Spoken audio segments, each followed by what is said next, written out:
Hi everybody, welcome back. My name is Brandon Alter, and this is your Numinous Tarot forecast for the week of January 3rd, 2019. Happy New Year once again.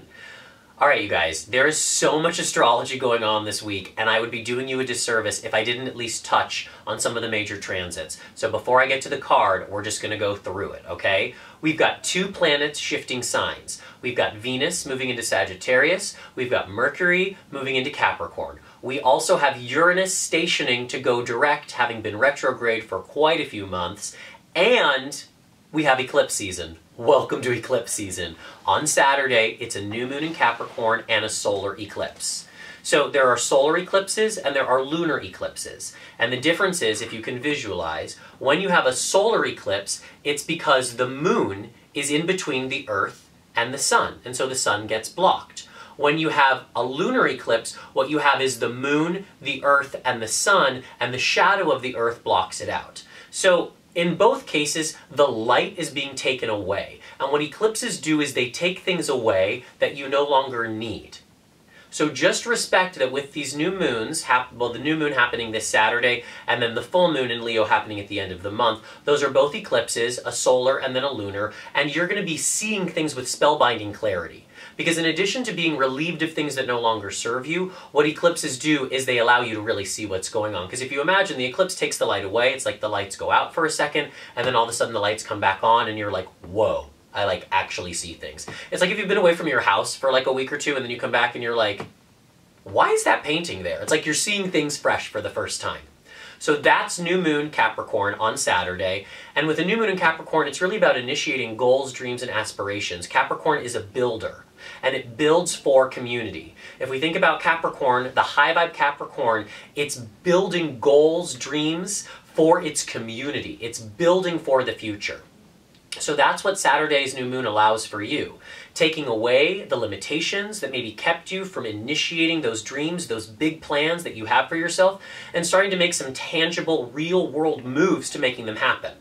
So Mercury moves into Capricorn, and that's going to help us, because Mercury, the planet of communication, in Capricorn is strategic communication.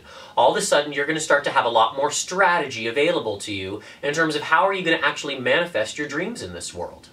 The only downside to Mercury and Capricorn is that sometimes, because it's a realistic transit, like Mercury and Capricorn is very realistic, very pragmatic, can be a little pessimistic, can be a little like that's impossible. So you just want to be aware of like overly complaining, being a little bit too much of a negative Nancy or a Debbie Downer. It's really about staying in the high vibe. It's okay to see where the problems are, but you also have to look for the solutions. But with Mercury and Capricorn, we're all going to have a lot more agency and ability to create the blueprints for the dreams that we're trying to manifest in 2019. Venus moves into Sagittarius. Now this is going to feel really good, because with Venus and Scorpio, we're all feeling a little feisty. With Venus and Sagittarius, we're going to be feeling like party girls. The thing is that Venus rules how you relate to other people. The moon is how you relate to yourself. It's your heart. Venus, how you connect your heart to other people's hearts. And with Venus and Sagittarius, it's about connecting through adventure. Take a road trip. Connecting through philosophy, through learning. Get your friends and go take a class, go take a workshop. The last piece we have to talk about is the Uranus station. I know, I told you guys, it's a lot. So Uranus has been retrograde in Aries for quite a few months, and now it's stationing to go direct. It's going to complete an 8-year cycle. It takes 8 years for Uranus to move through a sign, and come May, Uranus will be entering into Taurus. But right now, with the Uranus station, we're going to feel the planet of chaos, creativity, and change, ushering us forwards to clean out the closet of any old shit having to do with identity. Aries is the sign of I am. And with Uranus in Aries, it was all about leadership and about leading yourself forwards in terms of identity. So we want to be really clear and make sure that we're not telling ourselves the old stories, that we're not hanging on to who we used to be, that we can move forwards clean and clear. Because by the time Uranus gets into Taurus in May, it's going to be about building. And we want to build on clarity. We don't want to build in the soup. You know what I'm saying? Okay, so that brings us to, you thought I'd never get here, the Page of Swords. It came in reversed, but as we all know, that doesn't change the energy of the card. It just means that we're a little reversed to it. So this is the Give No Fucks card. I love this card. This is all about grounding your identity. And that's so much about the Uranus station. Think about it. When a planet stations, it grounds. So this is an opportunity to ground into your identity. I always say the Page of Swords has one clear sword.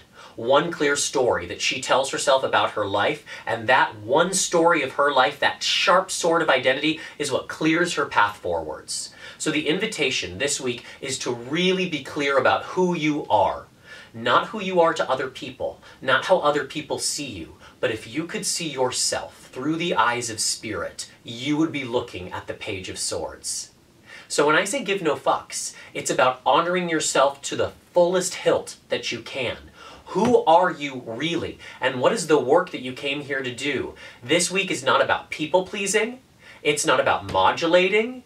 It's not about putting on a show. It's about trying to be yourself as you are on a moment-to-moment basis. And honeys, there's nothing harder than that, but there's nothing more rewarding. If you can truly be yourself wherever you go, honeys, there you are. All right, I hope that didn't overwhelm you. It certainly overwhelmed me. And I will see you next week. Thank you so much for being here.